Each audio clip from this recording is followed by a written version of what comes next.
बिस्मिल्लाहिर्रहमानिर्रहीम, अस्सलामु अलैकुम। लाइव डॉक्टर शाहिद मसूद के साथ मैं हूं सुमेरा सलीम। नाज़रीन, army chief general Saeed Asim Munir साहब की जानिब से कहा गया है कि पाकिस्तान का मुस्तकबिल महफूज हाथों में है। जो पाकिस्तान के डिफॉल्ट का बयानिया बना रहे थे वो आज कहाँ हैं, जबकि वज़ीर आज़म शहबाज शरीफ साहब की जानिब से तमाम इदारों को स्मगलिंग के खात्मे के लिए कोशिशें तेज़ करने की हिदायत की गई हैं। पानी PTI ने फैज़ हमीद साहब का ट्रायल ओपन कोर्ट में करने का मुतालबा कर दिया है। इसके अलावा भी दीगर मौज़ूआत पर आज हम गुफ्तगू करेंगे। स्टूडियो में हमारे साथ मौजूद हैं डॉक्टर शाहिद मसूद। अस्सलाम वालेकुम डॉक्टर साहब। वालेकुम जी, आपको। डॉक्टर साहब, आज डालिया जेल में साथियों से गुफ्तगू करते हुए बानी PTI ने फैज़ हमीद साहब का ट्रायल ओपन कोर्ट में करने का मुतालबा किया है। वो तो फौज डिसाइड करेगी जी, वो तो फौज डिसाइड करेगी कि उनका ट्रायल जो है वो कहाँ पे होगा, क्योंकि वो फौज की कस्टडी में है। जी, और उनका फील्ड कोर्ट मार्शल जो है वो होने जा रहा है, ये शुरू हो चुका है। तो ये जो फील्ड कोर्ट मार्शल या कोर्ट मार्शल है, ये तो पब्लिक में नहीं होता, इसका एक तरीका है। और जो अब उसमें हो सकता है, मैं कुछ इसके बारे में जानता नहीं, लेकिन हो सकता है उसकी तफसील सामने आती रहे, जैसे आ भी रही है मुख्तलिफ हवालों से कि कोई टेलीफोन इस्तेमाल करते थे, वो टेलीफोन उनका पकड़ा गया, दो चार उनके जो भी मामला थे, तो वो हो सकता है उसकी कोई तफसील लीक हो या किसी तरह से ख़बरों में आती रहे। लेकिन फील्ड कोर्ट मार्शल तो हमेशा जो है वो उसका ख़ास तरीका ही होता है। और वो यकीनन फैज़ हमीद साहब ख़ुद भी फ़ौज में रहे हैं, तो वो भी समझते होंगे कि मामला ओपन उसमें नहीं होता। दूसरी जो बात है वो ये है कि जो ये मामला देखें कि खान साहब का मामला किस तरफ जा रहा है, ये देखना है आने वाले दिनों में। और ये भी देखना है कि उनकी जो सियासी टीम है, और ये भी कि उनकी जो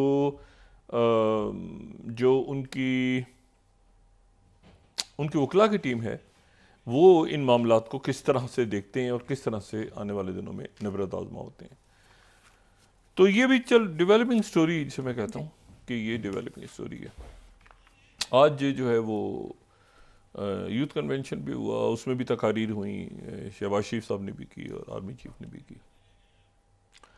एक बात उसमें इससे कतई नज़र कि वो यूथ कन्वेंशन और उसमें नौजवान मौजूद थे, लेकिन एक बात उसमें जो है वो एक अहम बात उसमें एक जुमला जो है वो उसका अहम है, वो ये है कि उम्मीद, ये जो उम्मीद है, ये उम्मीद ही इंसान को, ये दुनिया को उम्मीद ही चलाती है। और जो देखें, ये नाउमीदी जो है और मायूसी जो है, इसको गुनाह नहीं कहा गया, इसको गुनाह भी कह सकते थे ना, कि नाउमीदी या मायूसी गुनाह है। इसको कुफर कहा गया है। यानी अगर लोग मायूस हो जाएं और वो इस बात पे कहें कि भाई कुछ नहीं हो सकता, बस क्या बनेगा, वो ख़त्म हो गए, मर गए, कब गए, ये, तो ये कुफर के ज़ुमरे में आती है बात। यानी इसका मतलब है कि आप अल्लाह ताला की जो रहमत है, अल्लाह ताला का जो उसकी सफ़ात में एक बड़ी सिफ़त है ना, वो रहीम और करीम है, तो ये शिर्क है, ये कुफर है।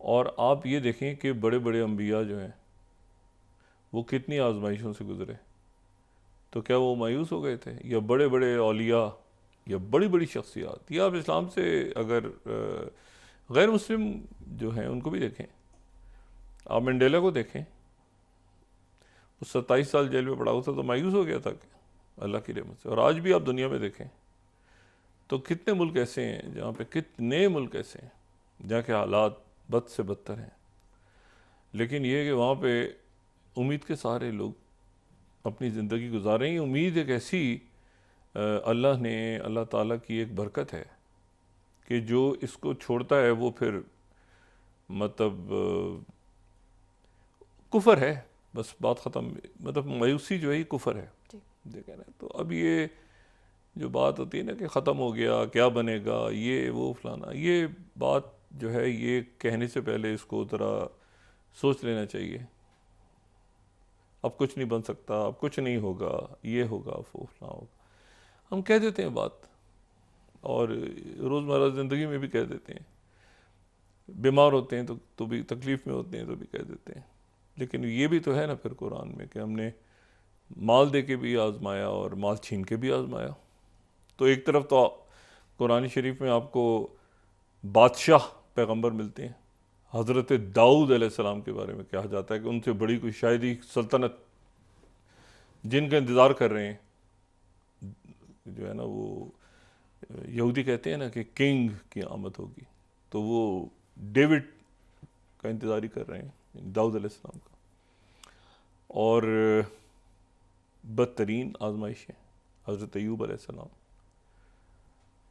और रसूल अल्लाह सल्लल्लाहु अलैहि वसल्लम पर भी जब कंकरियाँ फेंकी जाती थी तो वो दुआ देते थे। तो बहरहाल ये है कि मायूस ये हालात ठीक हो जाएंगे, एक दिन इंटरनेट ऊपर नीचे हो जाता है तो हम परेशान हो जाते हैं। लेकिन उसकी वजह, ये इंटरनेट ऊपर नीचे होने से परेशानी की वजह ये नहीं है कि लोगों की टेलीफोन की कॉल्स आपस में कनेक्ट नहीं हो रही, इसका इशू ये है कि लोगों को रोज़गार लगा हुआ है इससे। ये असल जो मामला है ना, वो ये नहीं है कि जी तो इस पे कोई वजाहत अगर हो कि कितने दिन और रहेगा, कितने दिन चलेगा, कैसे होगा, क्या होगा, ठीक तो हो जाएगा इंशाल्लाह। लेकिन ये है कि ये एक बड़ी, ये बड़े मतलब जिन मुल्कों ने फायर वॉल्स लगाई होंगी तो क्या उन्होंने इंटरनेट बंद कर दिया होगा, तो इसमें भी कोई मेरे ख्याल से इसकी वजाहत हो जाएगी, 2 दिन में ठीक हो जाएगा, सर्विसेज बहाल हो जाएंगी, ये वो करके तो लोगों में सुकून आ जाए। लोगों के बहुत बड़ी तादाद में वो लोग जो ऑनलाइन काम बच्चे हमारे कर रहे हैं ख़ास तौर पे, और लोग भी कर रहे हैं, उनका काम मुतासर हुआ है, और उनका कोई, क्योंकि पूछने वाला ही कोई नहीं है उन, मतलब है कि तो इस तरफ अगर तवज्जो दी जाए, बताया जाए। तो मैंने आपसे कहा था ना कि हमारी एलीट जो है उसकी कनेक्टिविटी नहीं है, हमारे हुक्मरान जो हैं उनकी कनेक्टिविटी, उनका अपना जो कनेक्टिविटी के दौर में उनकी अपनी कनेक्टिविटी आवाम के साथ ख़त्म हो गई। तो और ये जो बुनियादी असूल है, तो ये हमारे वज़रा को एक प्रेस कॉन्फ्रेंस इस पर कर देनी चाहिए ना, इस तरह के इश्यूज़ पे भी। पीटीआई के अलावा और भी इश्यूज़ हैं ना उनके लिए मुल्क के, ये नहीं है, तो वो एक प्रेस कॉन्फ्रेंस करके इसको बता दें कि भाई ये कब तक ठीक होगा, कैसे होगा, क्या मसला है, ठीक है ना। तो ये कि वो दूसरी जो बात है बड़ी परेशान कुन बात है, और वो ये है कि मशरिक़ वस्ता का जो गज़ा की जहरियत, इसराइली जहरियत ख़त्म करवाने का जो माहदा एक तवील अरसे से पेरिस, और उसके बाद कभी काहिरा, कभी कतर, कभी ग्रीस या इटली, कभी टर्की, कभी चाइना, कभी सऊदी अरेबिया, कभी रशिया, कभी मुख्तलिफ़ मुल्कों में जो एक तवील अरसे से माहदा तय पा रहा था, और आखिर में फिर कभी एक मुल्क पेश करता था, दूसरा वीटो करता था, फिर आखिर में करते करते प्रेसिडेंट बाइडेन, और फिर वो जो भी कुछ हुआ हमारे सामने है वो उसको, और सेक्रेटरी ब्लिंकन आए, और फिर चीज़। लेकिन सेक्रेटरी ब्लिंकन जो हैं वो अचानक अपना दौरा ख़त्म करके वापस लौट गए, और उनका वो इसराइल आए, इसराइल में आके उन्होंने जो है नेतन्याहू से मुलाकात की, इसराइल के सदर से भी मुलाकात हुई, फिर वो मिस्र गए, मिस्र में उनकी मुलाकात जो है वो जो कल हमने भी डिस्कस किया था कि उनकी प्रेसिडेंट सीसी से मुलाकात हुई, और उसमें अब्बास कामिल भी मौजूद थे जो इंटेलिजेंस चीफ, उनके फॉरेन मिनिस्टर भी थे। उसके बाद वो रात को ही कल कतर पहुंच गए थे। कतर में उनकी जो है वो अमीर कतर के साथ वली अहद उनके वहाँ उनसे मुलाकात हुई है जो वज़ीर आज़म है, और फिर जो है वो सेक्रेटरी ब्लिंकन ने अपना दौरा ख़त्म कर दिया अचानक, और वो माहदे पे ना तो कोई पेशरफ्त हुई है, ना उस पर कोई दस्तखत हुए हैं, बल्कि मामलात पहले से ज़्यादा बिगड़ गए हैं। जो मैं हमेशा कहता हूँ कि इस तरह का दौरा ना हो, ये नवा दौरा था उनका जो नाकाम हुआ है। इस तरह का दौरा अगर ना हो और आने से पहले अगर ग्राउंड वर्क मुकम्मल हो जाए, उनकी सारी टीम यहाँ मौजूद थी, CIA के चीफ मौजूद थे, अमोस हॉस्टन लेबनान को देख रहे थे, ब्रेट मैकर्ग जो है यहाँ पे दौरे में, काफ़ी बड़ी उनकी एक टीम मौजूद थी। तो उनको सारा ग्राउंड वर्क मुकम्मल करना चाहिए था, और नेतन्याहू को अगर वो नहीं काबू कर सकते तो वो ना आते। उनका ना आना बेहतर था, सेक्रेटरी ब्लिंकन का ना आना बेहतर था, बजाय इसके कि वो माहिदा जो है वो इस तरह से यानी मुझे नहीं पता कि मैं उसको कोलैप्स कहूँ या उसको ख़त्म होना कहूँ, अमन मुज़ाकरात को, या क्या कहूँ। लेकिन इतना मैं जानता हूँ कि आज बुध के रोज़ जो काहिरा में मुलाकातें होनी थी वो नहीं हो रही, और ये भी मैं जानता हूँ कि अभी तक जो उम्मीद है कि कुछ हो जाए, लेकिन बहरहाल जो हकीकत है, ग्राउंड रियलिटी यही है कि वो टीम्स वहाँ पर नहीं पहुँची। और ये जो बात कही जा रही थी कि इस हफ्ते के अख्तिताम तक माहिदा तय पा जाएगा और आला सतही वफूद बैठेंगे और तय करेंगे मामलात को, तो ये कुछ भी नहीं हुआ। वो इतने ख़राब नोट के ऊपर ये दौरा ख़त्म हुआ है कि मेरा नहीं ख्याल कि सेक्रेटरी ब्लिंकन इस तरह से कभी वापस गए हों। और एक्सट्रीम डिसअपॉइंटमेंट और मायूसी और ख़तरात पूरे ख़त्ते में और पूरी दुनिया में कि ये जो मुज़ाकरात हैं ये नाकाम हो गए हैं, कोलैप्स हो गए हैं। अच्छा, अब सूरत हाल इस तरह से बन गई है, और ये कोलैप्स हो गए हैं कई वजूहात की बुनियाद पे, जिनमें से एक तो वजह यह है कि जो फिलाडेल्फी कॉरिडोर है, जो कि गज़ा और मिस्र के दरमियान मौजूद है, रफ़ा को अलग करता है पट्टी, और ये वो है जो 79 में जो माहिदा हुआ था इजिप्ट के साथ, तो उसमें ये जो है ये 2005 में यहाँ पर 750 मिस्र के फ़ौजी आ गए थे। 750 की इजाज़त हुई थी माहिदे के तहत, और वो एक पट्टी है जो मैंने आपसे पहले ही कहा कि उसमें एक डिस्टेंस पहले भी हम बयान कर चुके हैं,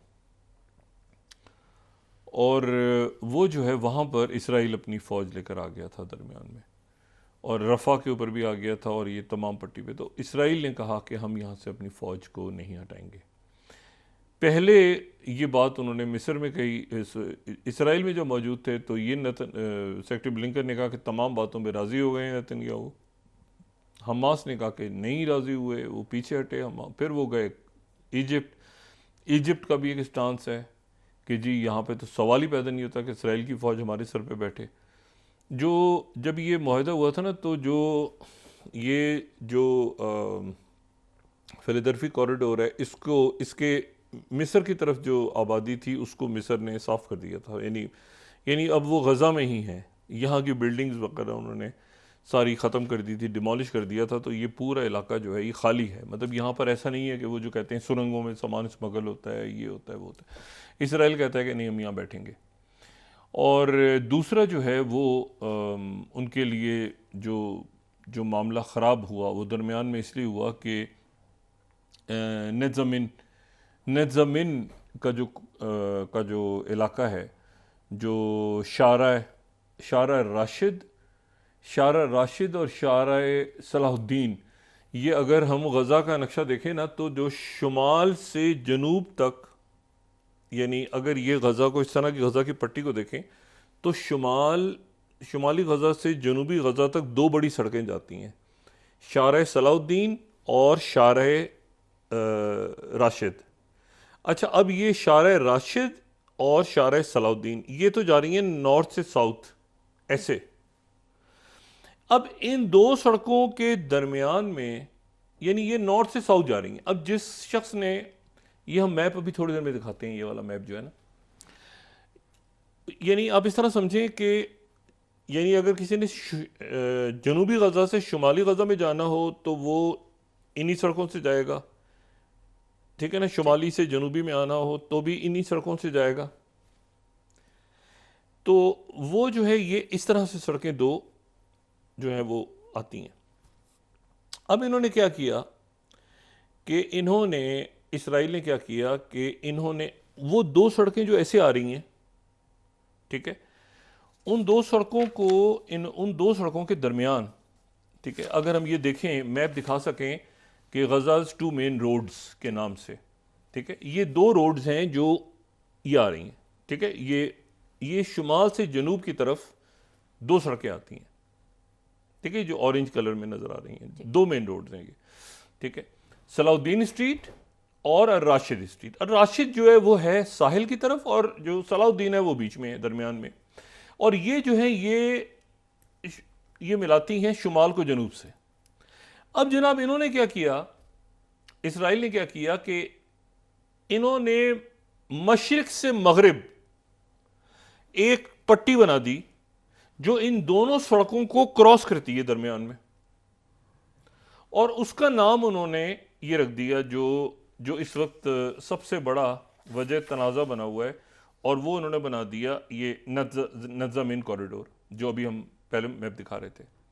यानी वो सड़कें ऐसे आ रही हैं, दरमियान में इन्होंने क्रॉस कर दिया, दरमियान में क्रॉस कर दिया, और इन्होंने कहा कि जो शुमाल से जिसने जनूब में जाना है, जिसने जनूब से शुमाल में जाना है, शारा राशिद पे या शारा सलाउद्दीन पे, उनको हम दरमियान में चेक करेंगे,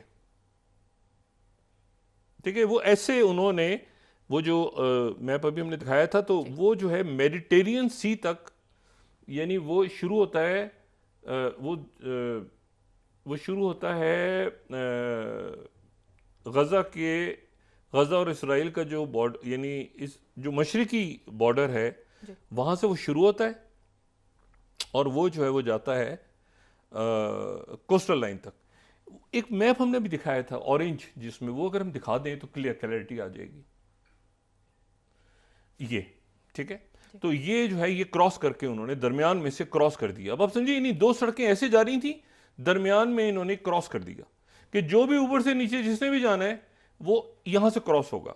और दूसरा जो है वो फिलाडेल्फी कॉरिडोर, यानी अब आप ये देखें कि इजिप्ट से रफा, और फिर रफा से अगर गजा सिटी तक जाना है किसी ने, तो वो दरमियान में इसराइल बैठा होगा। यानी उन्होंने गजा को 2 हिस्सों में तकसीम कर दिया, शुमाली गजा और जनूबी गजा। गजा को 2 हिस्सों में तोड़ के दरमियान में इसराइली फौज रहेगी। इसके ऊपर जो है वो उनसे पूछा गया सेक्रेटरी ब्लिंकन से कि क्या आपने इस बात पे आमादगी जाहिर कर दी है, क्योंकि नेतन्याहू ने जैसे ही सेक्रेटरी ब्लिंकन दोहा पहुंचे हैं, तो यानी इजिप्ट से दोहा पहुंचे, तो साथ ही नेतन्याहू ने वह स्पीच की कि मैं किसी सूरत फिलाडेल्फी कॉरिडोर और ये जो गजा की पट्टी के अंदर निज़ामिन कॉरिडोर है, इसके ऊपर मैं किसी सूरत कॉम्प्रोमाइज़ नहीं करेंगे। हम इसराइल अपनी जान दे देगा, ख़त्म हो जाएगा, लेकिन किसी सूरत इस पे सर नहीं झुकाएगा आलमी क़ुव्वतों के सामने, वगैरह वगैरह वगैरह। तो सेक्रेटरी ब्लिंकन से सवाल हुआ कि जी क्या आपने ये इजाज़त दे दी है नेतन्याहू को? आप तो कह रहे थे कि मुसव्वदा जो है वो उसमें तब्दीलियाँ और बातचीत होगी और बैठ के वो छोटे मोटे गैप्स दूर करेंगे। ये तो बहुत बड़ा गैप है कि वो इसराइल बीच में बैठा रहेगा। तो ये इसके ऊपर सेक्रेटरी ब्लिंकन ने कहा कि अभी ये सिचुएशन जो है ये ऐसी है कि डेलीगेट है और हम अपील करते हैं सबसे, और ये वो करके जहाज़ में बैठे चले गए। अब पीछे जो है वो ना ये तय हुआ कि जी फ़लस्तीनी यरगमाली जो हैं वो कैसे छोड़े जाएंगे। 6 की लाशें उन्होंने बरामद कर ली थी, जिनके बारे में हमास कह रहे हैं कि हमास का कहना ये कि खुद बम्बिंग करके अपने लोग मार रहे हैं, और ये यरगमालियों को रिहा नहीं करवाना चाहते। ये हमास का नुक्ता नज़र बड़ा क्लियर आया है सामने। वो ये कहते हैं कि ये ना तो ये अपने यरगमालियों को रिहा करवाना चाहते हैं, ना ये 2 रियासती हल चाहते हैं। ये गज़ा को वहाँ कत्लेआम करके, जो कि बहुत हद तक इन्होंने कर दी है, और ये मुकम्मल गज़ा पे काबू करना चाहते हैं। इजरायली फ़ौज गज़ा पे मुकम्मल कंट्रोल चाहती है, और हमें बड़ी क्लैरिटी है। और हम पहले भी ये कह रहे थे बात, लेकिन ये कि हमारे अरब ममालिक और दुनिया मुआहदे में दिलचस्पी रखती थी, तो हम भी, लेकिन हमें किसी मरहले पे, ख़ास तौर पे इस्माइल हानिया की शहादत और ये आगे पीछे पेरिस में मुज़ाकरात इधर उधर, तो हमें इल्म था इस बात का कि यही होगा जो अब हुआ है। अब ये हालात ख़राब हो गए हैं, क्योंकि दरमियान में ये उम्मीद थी कि अमेरिका का जो पीस एग्रीमेंट है उस पर प्रोग्रेस होगी, और बाय द वीकेंड वो साइन हो जाएगा, या कोई अनाउंसमेंट हो जाएगी, या कोई पॉजिटिव रिस्पांस आएगा कोई।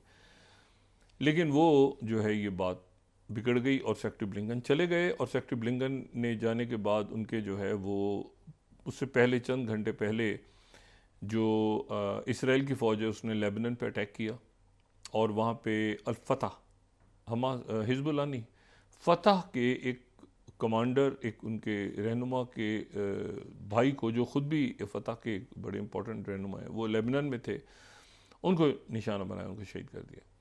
उसके बाद 50-60 रॉकेट उधर से हिजबुल्लाह ने फायर कर दिए और हुतीज़ ने जो है वो यहाँ पे एक जो टैंकर है उसको, ये तीसरा डेल्टा टैंकर है, मैं यहाँ पे 34 स्लाइड स्प्लैश कोट कर रहा हूँ। ये डेल्टा कंपनी जो है उसका तीसरा टैंकर है जो कि हुतीज़ के निशाने पे आया है।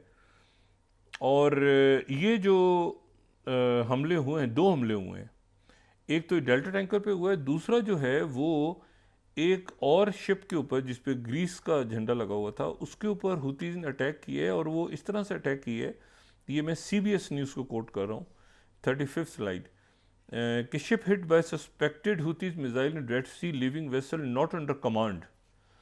अच्छा, ये अब नॉट अंडर कमांड को मैं इस पे कोई बात नहीं कहना चाह रहा कि नॉट अंडर कमांड का से क्या मुराद है यूके मिलिट्री की, कि क्या उसका कंट्रोल से निकल गया है वो जहाज़, या ये है कि उनके काबू में आ गया है, हुतीज़ ने उस पर कब्ज़ा कर लिया है।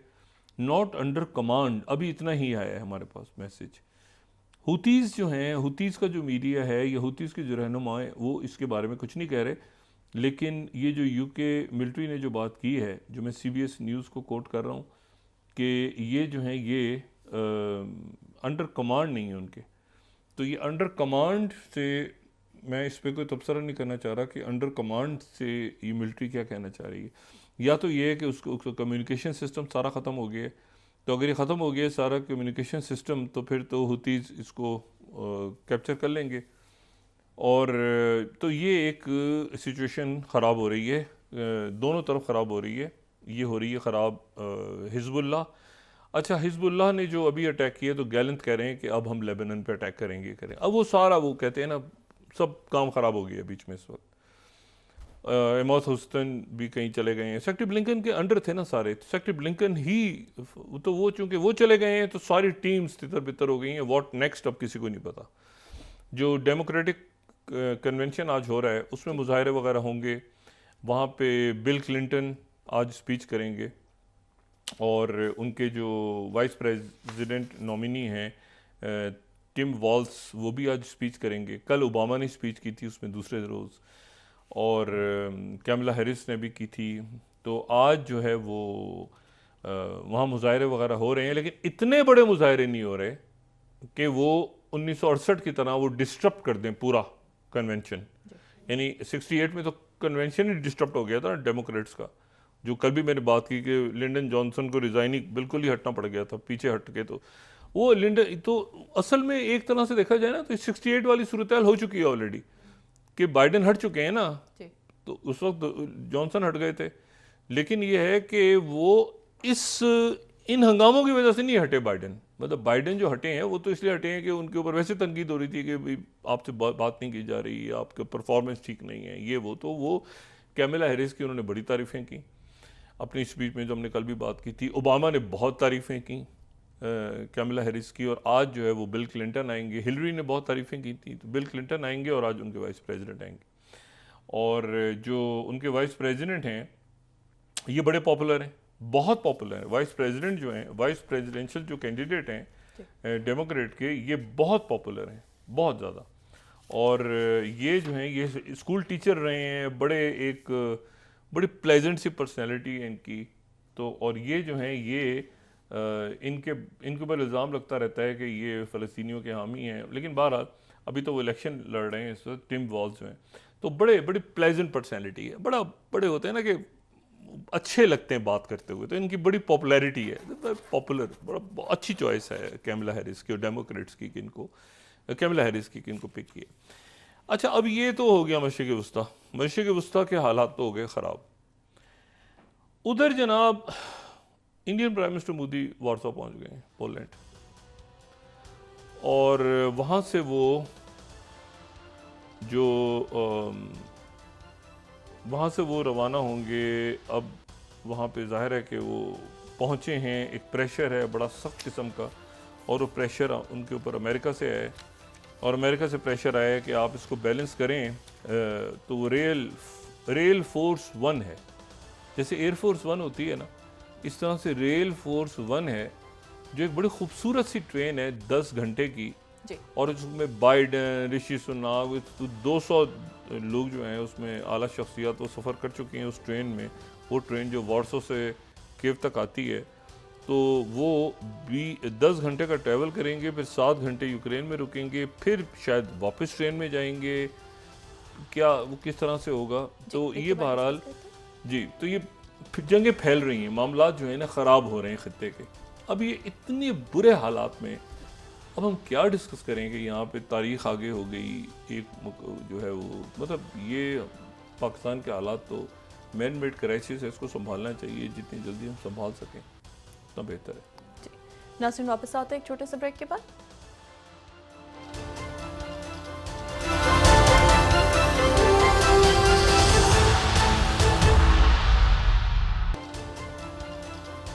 वेलकम बैक नाज़रीन। डॉक्टर साहब, पीटीआई के कल इस्लामाबाद जलसे का एनओसी मंसूख कर दिया गया है, जबकि पीटीआई कह रहे हैं कि हम कल हर सूरत में जलसा करेंगे। देखें क्या होता है। ये तसादुम नहीं होना चाहिए, बातचीत के ज़रिए मामलात को तय करने चाहिए। ये मेरे ख्याल से इंतज़ामिया के साथ मुज़ाकरात होंगे, इंतज़ामिया ने कैंसिल किए है, वो कह रहे हैं हाई कोर्ट के, लेकिन ये तसादुम से बस बचना चाहिए। मुल्क इस वक्त बिल्कुल तसादुम का और लड़ाई का और कशीदगी बहुत इस वक्त, लेकिन ये कि इसको बस मतलब है कि हालात ख़राबी की तरफ ना जाएं। ऑलरेडी बहुत ज़्यादा पोलराइज्ड है सोसाइटी, तो अभी मुज़ाकरात करें, बातचीत करें, जैसे करें, मतलब यहाँ लड़ाई और ऐसा माहौल नहीं बनना चाहिए। मैं आपसे सिर्फ ये कह रहा, और उसकी वजह देखें ना क्या हो क्या रहा है सारी उसमें। ये जो अच्छा, मैं प्राइम मिनिस्टर मोदी की बात कर रहा था। प्राइम मिनिस्टर मोदी जो हैं वो इस सूरत हाल में वो पहुँच गए हैं पोलैंड, और ये बेमकसद दौरा है। 45 साल के बाद दौरा हो रहा है पोलैंड का, और पहली दफ़ा यूक्रेन जब से बना है कोई भारतीय वज़ीर आज़म यूक्रेन जा रहा है 7 घंटे के लिए। पहली दफ़ा, यानी जब से 1991 से आज़ाद हुआ है यूक्रेन, कोई भारत का जो है वो वज़ीर आज़म यूक्रेन नहीं गया। लेकिन जाहिर है कि वो यूक्रेन मगरब खुश होगा। लेकिन आप ये बात मेरी ज़हन में रखें, जो मगरब का स्टांस है इंडिया के बारे में, अच्छा या बुरा, वो वैसे ही रहेगा, क्योंकि कोई प्लान नहीं है, पीस प्लान किसी के पास नहीं है। ये आपने देखा नहीं मशरिक़ वस्ता में क्या हुआ है। तो आप छोड़ दें कि इस वक्त, और वहाँ जो सूरत हाल है, इन्होंने फिर 3-4 जो है वो रॉकेट फायर कर दिए हैं मॉस्को पे यूक्रेन ने। लेकिन यूक्रेन का जो ऑफेंसिव था, अगर यूक्रेन के ऑफेंसिव को दोबारा देखें तो यूक्रेन का ऑफेंसिव वो कर्स्क के इलाके में जो है वो साउथ वेस्ट की तरफ जो है वो जा रहे थे यूक्रेन के लोग। रशिया जो है वो, यानी इस नक्शे में जो आपको 2 येलो नज़र आ रहे हैं, अगर हम इस नक्शे को पूरा देखें तो एक तो ऊपर येलो है जहाँ पर घुसा था यूक्रेन, ठीक है, वो रशिया के टेरिटरी में घुस गया था, और जो रशिया है वो यूक्रेन की टेरिटरी में दाखिल हो गया है, और उस जगह पे दाखिल हुआ है जो पोक्रोसोव का इलाका है या शहर है, उसके करीब बिल्कुल पहुंच गए। ये उनका कम्युनिकेशन हब है। ये शहर अगर निकल जाता है दरमियान में, तो यूक्रेन एक तरफ से बिल्कुल उसकी जो ये पूरे दोस्त तक का जो है ना, पूरा आप समझेंगे ये गया, ये मुस्तकिल गया, ये यहाँ पर फिर वो यूक्रेन चला, और यूक्रेन ने एक एडवेंचर किया अपनी तरफ से कि हमारी पोजीशन अच्छी हो जाएगी, बाकी वो बैकफायर हो गया, वो बैकफायर हो गया। और अब जो है वो यहाँ पर वो ना उसको, मतलब मगरिब भी पीछे हट गया, क्योंकि उन्होंने कहा कि हम तो अमरीकी यूज़ कर रहे हैं, तीसरा हमने उड़ा दिया है, ये वो सारा सब कुछ कर करा के वैसे। दरमियान में 2 बातें मॉस्को में बड़ी इंपॉर्टेंट हुई हैं पिछले 24 घंटों में। एक तो ये हुआ है कि जो प्रेसिडेंट प्यूटिन जो हैं वो 2011 के बाद पहली दफ़ा वो पहुंच गए हैं चेचनिया, और चेचनिया वो पहुंचे हैं रमदान कैदियोव के साथ, उन्होंने मुलाकात की है। और रमदान कैदियोव जो हैं ये 2007 से चेचनिया के सदर हैं, और उससे पहले 2003 में इनके वालिद जो हैं अखमन कैदियोव, वो सदर बने थे, और फिर उसके बाद वो पहले प्यूटिन के साथ उनकी लड़ाई वगैरह हो रही थी, बाद में वो प्यूटिन के साथ चले गए थे, तो उनको ग्रोजनी में एक धमाका हुआ, बम धमाका, और उसमें वो शहीद हो गए। अब उनके जो साहबजादे हैं 2007 से वो चेचनिया में सदर हैं, और प्रेसिडेंट प्यूटिन के इंतहाई मजबूत इत्तेहादी हैं। तो प्रेसिडेंट प्यूटिन एक तो चेचनिया गए 2011 के बाद पहली दफ़ा। इन्होंने वहां पर एक तो मुलाकात की, वहां पर फिर जो रशिया का मिलिट्री ट्रेनिंग सेंटर है उसका भी दौरा किया, फिर ये वहां मस्जिद में गए प्रेसिडेंट प्यूटिन, और मस्जिद में जाने के बाद इन्होंने कुरान शरीफ को बोसा दिया। मस्जिद में गए और मस्जिद में जाके इन्होंने वहां पर कुरान शरीफ को इन्होंने बोसा दिया प्रेसिडेंट प्यूटिन ने, और वहाँ जो मौजूद मुसलमान सारे, और वो चूँकि बहुत बड़ी था, वो ये कहते हैं कि जी हमारे कोई 50-52 हज़ार लोग तैयार खड़े हैं इस वक्त यूक्रेन में दाखिल होने के लिए। कुछ दाखिल हो चुके हैं, कुछ दाखिल होने को हैं, चेचन्स, और उसमें रिजर्व्स 17-18 हज़ार रिजर्व्स हैं, और बाकी जो लोग हैं वो चेचनिया से दाखिल होने को तैयार हैं यूक्रेन में। अभी बेलारूस और वो अलग हैं, ये वो जो ग्राउंड फोर्स, और चेचन्स जो हैं, जो लोग थोड़ी सी हिस्ट्री जानते हैं, चेचन्स जो हैं वो फिर एक ख़ास अंदाज में उनका जो है वो, अगर वो यूक्रेन में आते हैं चेचन्स, तो फिर वो चेचन्स का एक पूरी तारीख है।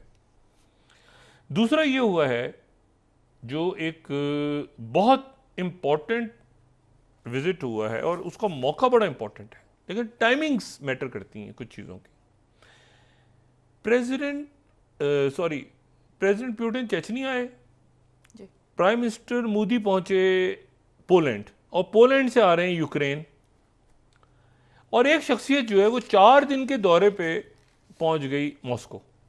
मैंने कहा टाइमिंग्स इंपॉर्टेंट हैं, टाइमिंग्स, मैसेज क्या कन्वे, और वो शख्सियत जो पहुंची हैं मॉस्को, अगर हम 18th स्लाइड देखें, टाइमिंग्स मैटर करती हैं जियोपॉलिटिक्स में, मैसेजेस में, कि कौन कहाँ पे क्या पोजीशन। वो हैं चाइना के प्राइम मिनिस्टर ली क्वांग मॉस्को पहुंच गए, और वो वहां पर उनकी जो है वो बेलारूस के साथ भी मुलाकात हो रही है मॉस्को में ही, और उनकी जो है वो प्रेसिडेंट पुतिन से भी मुलाकात हो रही है, और वो 4 दिन वहां रहेंगे, जिस पूरे दौर में, जिन तमाम दिनों में प्राइम मिनिस्टर मोदी मॉस्को से कीव जा रहे होंगे, चाइना के प्राइम मिनिस्टर मौजूद होंगे मॉस्को में।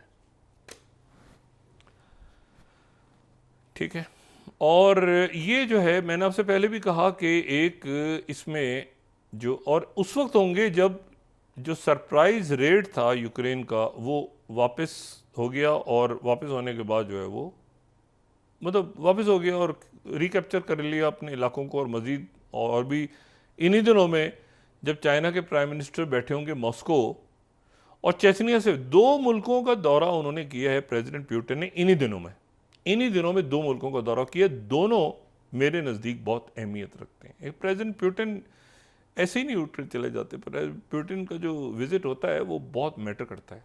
एक तो उनका दौरा हुआ आज़रबाईजान का। आज़रबाईजान जो है वो उनके जो उनका मिलिट्री अलायंस है उसका हिस्सा नहीं है, आर्मीनिया है जो हार गया है। तो प्रेसिडेंट पुतिन का आज़रबाईजान की तरफ जाने का मतलब ये है कि प्रेसिडेंट पुतिन और टर्की, ठीक है, और इसी इक्वेशन में कहीं पाकिस्तान को भी रख लें। पाकिस्तान आज़रबाईजान को मानता है, आर्मीनिया को नहीं मानता पाकिस्तान। एज अ प्रिंसिपल हम जिन मुल्कों को नहीं मानते उनमें 2 मुल्क सर फहरिस्त है, बल्कि 3 में फटा पड़ा हुआ है। एक हम इसराइल को नहीं मानते, एक हम आर्मीनिया को नहीं मानते, एक हम ताइवान को नहीं मानते। और भी होंगे मुल्क, लेकिन ये 3 मेन जहाँ फटा पड़ा हुआ, हम तीनों को नहीं मानते। एज अ स्ट्रेटेजिक पॉलिसी तीनों में फटा है, और तीनों में जो हावी कुव्वतें हम उनके साथ हैं। इसीलिए मैं कहता हूँ ना कि ये मसला ये है कि जो ये रौला पड़ा हुआ है इस वक्त, ये पूरा जो इस वक्त ये मुल्क के अंदर का क्यास है, इसको जल्दी ख़त्म करें ताकि हम आगे निकलें, थोड़ा सा हमारी इकॉनमी और बाकी मामला ठीक हो और सुकून आए मुल्क में। तो इशू ये है कि अच्छा पीस का कोई दूर दूर तक कोई अमन की तो छोड़ दे बात, और वो भी इंडिया करेगा इस वक्त। मतलब इंडिया ये मैंने आपसे कहा ना कि ये जो मशरिक़ वस्ता के पीस एग्रीमेंट का शुरू हुआ है, जिसको प्रेसिडेंट बाइडन और चाइना और रशिया, एक दफ़ा जंग छिड़ जाए, आखिर में क्या होगा, ये ग्रे जोन में चली जाएगी जंग। ये ऑलरेडी ग्रे जोन में तो थी ना भाई। वो एक तल अवीव के अंदर वो एक जो धमाका हुआ था, जो कल उन्होंने दिखाया कि ये क्लेम किया हमास ने और इस्लामी जिहाद ने, तो वो जो ब्लास्ट उन्होंने कहा कि ये एक सिर्फ ये हम अपने फ़दाइन का ऑपरेशन शुरू करने वाले हैं। जिस जगह वो ब्लास्ट हुआ है उससे थोड़ी दूर एक सिनेगॉग, वो सिनेगॉग में अगर दाखिल हो जाता बंदा तो एक बहुत बड़ी, लेकिन उनकी एक मैसेज था कि जी यहाँ पे हुआ है ताकि मुआहदा हो, मुआहदा नहीं हो सका। अब ये जो हिजबुल्लाह और इसराइल के, यानी लेबनान और इसराइल का बॉर्डर है, ये सब शदीद जो है वो, क्योंकि अब ये होगा कि वो गज़ा की तरफ ज़्यादा जाएंगे, इसराइल ज़्यादा जाएगा।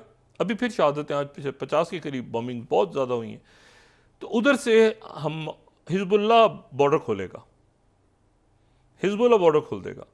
ईरान अभी पीछे है, अभी ईरान पीछे है, अभी ईरान फौरी तौर पे शायद एक्शन ना ले, ईरान पीछे। अभी हिजबुल्लाह वहाँ से करेगा और हुतीज़ ने यहाँ से एक जहाज़ को नॉट अंडर कमांड कर दी। अब नॉट अंडर कमांड का क्या मतलब है, ये भी कल तक हम बताएंगे कि नॉट अंडर कमांड क्या चीज़ होती है। ये देखें ना क्या है, CBS की 35th slide, ship hit by suspected Houthi missiles in Red Sea, leaving vessel not under command, UK military says. अब ये नॉट अंडर कमांड अभी देखते हैं कि क्या इसकी आती है, डिटेल क्या आती है। अच्छा, तो अब इशू ये है सारा कि इसमें ये पीस का है नहीं कोई सिलसिला। अगर आप इसमें यहाँ से बढ़ते बढ़ते चले जाएं तो ज़ाहिर है ईरान के ऊपर प्रेशर है कि आप जाएं, लेकिन ईरान शायद अभी फौरी तौर पे ना करे, और हिजबुल्लाह और हुतीज़ और ये सारे। लेकिन एक तलखी बहुत बढ़ गई क्योंकि उधर कत्लेआम जारी है, और ये दो रियासती हल और ये सारा, दुनिया इससे पहले कभी इतना करीब नहीं आई दो रियासती हल के कि एक फार्मूला निकले ना परमानेंट। अभी ग्रे जोन में जाएगा, हाईजैकिंग, बम धमाके, ये वो मुसीबत, मतलब वो जो एक था ना कि पीसफुली डिप्लोमेसी के थ्रू मामला हल होगा, ये मामला भी डिप्लोमेसी के थ्रू हल नहीं हुआ। मैं उन लोगों में से था जो पहले दिन से कह रहा था कि ये मामला अफगानिस्तान का डिप्लोमेसी के हल नहीं होगा। उधर सेक्रेटरी ब्लिंकन लेकर आए थे ना एक फार्मूला कि एक निगरान हुकूमत बनेगी बड़ी खूबसूरत सी, ये होगा, ऐसे होगा, तैसे होगा। वो सारा जो है वो इधर से तालिबान आगे पीछे जाके उन्होंने, उसके नतीजे में ये हुआ कि कोई भी मुल्क तैयार नहीं था, पाकिस्तान भी तैयार नहीं था। लेकिन ये कि उन मुल्कों की सिक्योरिटी ज़रा डिफरेंट है। यूक्रेन, सॉरी अपना जो सेंट्रल एशियन कंट्रीज़ हैं, वहाँ तो इस तरह नहीं दाखिल हो सकते ना लोग कि तालिबान वहाँ दाखिल हो जाएंगे जाके, या कोई तहरीक तालिबान आज़रबाईजान बनी होगी, ऐसा तो नहीं है, या कोई किसी और मुल्क की बनी होगी, ताजिकिस्तान में, ऐसे तो नहीं। उन्होंने बड़ा सख्त अपना रखा हुआ सिस्टम, वो सारा इधर हो गया, ठीक है। उसके नतीजे में वो अभी तक डिस्टेबलाइज है कि बॉर्डर के ऊपर कल भी शहादतें हुई, वो सारा इशू चल रहा है, और ये कांस्टेंट इशू है, ये कांस्टेंट है। ये जो मईशत है ना, ये मईशत आपकी आज कैसे है, हफ्ते बाद कैसे होगी, क्या उनके टारगेट्स होंगे, ये कांस्टेंट है इकॉनमी। ये कोई मुल्क बैठ के आराम से अमेरिका कहे ओह जी हम तो ज़रा नींद पूरी करते हैं ना 3-4 साल के लिए, हम तो बस ऐसी ही रहेगी हमारी इकॉनमी, ये चाइना से हो जाए। ये मुस्तकिल हर रोज़ स्टॉक मार्केट, चेन, आपकी FBR क्या कर रही है, टैक्सेस, स्मगलिंग, एहतसाब, ये रोज़ का काम है। इस तरह सिक्योरिटी रोज़ का काम है। इसलिए सोशल अनरेस्ट जो आपके माशरे में ना फैले। तो बात सारी ये है कि अब इस पूरे खत्ते में कितने सारे मामला ख़राब हो गए। आप देखें ना, यूक्रेन और जो रशिया के दरमियान एक खामोश टॉक होनी थी, वो टॉक ख़राब हो गई। उधर बांग्लादेश डिस्टेबलाइज है, वैसे तो स्टेबलाइज है मुल्क के अंदर, लेकिन ये है कि इंडिया समझता है कि डिस्टेबलाइज है और हमारे खिलाफ साजिश हुई है, और ये वहाँ पे हसीना वाजिद और जो मुजीबुर रहमान के पुतले चुन चुन के, और वो जितने था ना कि वो चुन चुन के मारूंगा, एक डायलॉग था किसी फिल्म का, तो चुन चुन के जो इंडिया के प्रोजेक्ट थे उनको वो उतार के फेंकने नीचे। और साथ ही जो खालिदा जिया की पार्टी है, स्टूडेंट्स, तो मुस्तकिल कह रहे हैं कि हसीना वाजिद को हवाले किया जाए, यहाँ पे मिलिट्री ट्रायल होगा और अवाम का, और ये और वो, ये तो कत्ल में 400 लोग मार के यहाँ से भागी हुई हैं। इंडिया के लिए मसला है, कितनी देर इंडिया रखेगा, मतलब वहाँ फ्यूजिटिव कह दिया अदालत ने तो इंडिया तो नहीं रख सकता ना। इंडिया ने तो मुबारकबाद दे दी डॉक्टर यूनुस को। तो अब इशू ये है कि और इसी प्रेशर में आके ये देखें, मैं तो लॉन्ग टर्म इंडिया को स्टांस लेना चाहिए था कि भाई ये हम सबसे ज़्यादा असला जो है वो लेते हैं मॉस्को से। हमने 2022 से बड़ी बैलेंस पॉलिसी रखी हुई है, हम ब्रिक्स का हिस्सा हैं। दुनिया के कई मुल्क ऐसे हैं जो कि मतलब हम उन मुल्कों में से हैं, और इंडिया ने बड़ा प्राउडली बात की, और हमने इंडिया की तारीफ भी की इस बात पे कि उन्होंने देखें स्टांस लिया है इस वक्त कि भाई मॉस्को के साथ, मॉस्को ने उनका बड़े बुरे वक्तों में साथ दिया हुआ है, उनका बड़ा पुराना अलाई है मॉस्को। अब इस मरहले पे एक कॉल के आने पे आप जा रहे हैं ज़ेलेंस्की से मिलने, मतलब कोई तुक नहीं बनती। और चंद घंटे वहाँ रहेंगे, वो रात को थोड़ी गया, मैं 5-6 घंटे बैठ के ट्रेन में, और इसके नतीजे में जो हालात हैं पूरी दुनिया के, उसमें क्या बड़ी वाह वाह होगी कि बड़ा बैलेंस हो गया इंडिया की फॉरेन पॉलिसी। नहीं, पीस देखें, कोई आप करवा नहीं सकते, आप क्या कोई भी नहीं करवा सकता। इंडिया को तो छोड़ दें, इस वक्त रशिया और यूक्रेन के दरमियान कोई पीस कहीं दूर दूर तक नजर आ रहा है? जब उन्होंने अटैक किया है और जवाब में उधर से रशिया का काउंटर अटैक आया और मुल्क खामोश हो गए हैं, सारे वेस्टर्न कंट्रीज खामोश हैं, कोई इस वक्त ज़ेलेंस्की की हमायत में यही है कि तुमने बड़ा ज़बरदस्त काम किया ज़ेलेंस्की, तुम घुस गए रशिया के अंदर, तुम बफर जोन बनाने जा रहे हो, शाबाश, हम तुम्हारे साथ होंगे बफर जोन। वो थ्रो अंडर द बस, उसको फेंक दिया बस के नीचे। ठीक है कि वो उसने कितनी बड़ी बात की, मैं रशिया में घुस गया हूँ भाई, मैं बफर जोन बनाऊंगा। लेकिन तुझे किसने कहा था बदमा तू बफर जोन बना, तू पीछे हट यहाँ से, तो यहाँ तो डायलॉग कर जाके बात। वो कह रहा है अच्छा मैं तो अंदर पहली दफा तो अंदर घुसा हूँ, बाहर निकल, पीछे हटो। अच्छा ये अब कितनी बड़ी क्या अजीब सूरत हाल है। उधर से वो ढूंढने जा रहा है, प्यूटिन ढूंढने जा रहा है, वो चेचेंस कूद गए एक दफा, तो अल्लाह जाने क्या होगा। कहीं आपने तारीफ सुनी है कि इस वक्त ज़ेलेंस्की की तारीफ कहीं हुई हो कि भाई ज़ेलेंस्की तूने क्या काम दिखाया है, तो रशिया के अंदर घुस गया। अच्छा वो हर जगह हर एक को बताता फिर रहा है अमेरिकन वेपन्स लेके मैं दाखिल हुआ हूँ, अमेरिका कह रहा हमारे वेपन नहीं है भाई, वो जर्मन वर्मन इधर उधर से, हमें नहीं पता कौन है को साइड पे, क्योंकि रशिया की स्टेटेड पॉलिसी है और बड़ी खौफनाक पॉलिसी है और बड़ी स्ट्रेट पॉलिसी है कि हमारी सॉइल पे अगर अटैक होगा तो हम न्यूक्लियर यूज़ करेंगे। कुछ मुल्कों की एक स्ट्रेटेजिक पॉलिसी होती है ना, तो मेदवेदेव ने आज ये कहा है कि लेकिन मेरा नहीं ख्याल कि क्योंकि वेस्टर्न कंट्रीज और अमेरिका की तरफ से कोई इंकरेजमेंट नहीं आई ज़ेलेंस्की की, तो मेरा नहीं ख्याल कि, लेकिन ये उनकी जो स्ट्रेटजी है उसके अंदर ये बाकायदा ये बात है कि रशियन सॉइल पे अगर कुछ हुआ, बार बार वही बात करें, तो हम न्यूक्स यूज़ करेंगे। लेकिन मेरा नहीं ख्याल, और अल्लाह ना करे कि इस तरह की सूरत हाल हो, ज़ेलेंस्की खुद ही थोड़ा सा इसको ठंडा करें और वो पीछे हटें। और प्राइम मिनिस्टर मोदी वाले टाइम पर पहुंच गए वहाँ पे, पता नहीं वो बीच में क्या सूरत हाल बनती है। उधर वो बांग्लादेश में कह रहे हैं कि हसीना वाजिद को हमारे हवाले किया जाए, उधर वो एक नया अलाइंस बन रहा है पूरा थाईलैंड, म्यांमार और वो चाइना और पूरा जो लुक ईस्ट, एक्ट ईस्ट और वो सारा।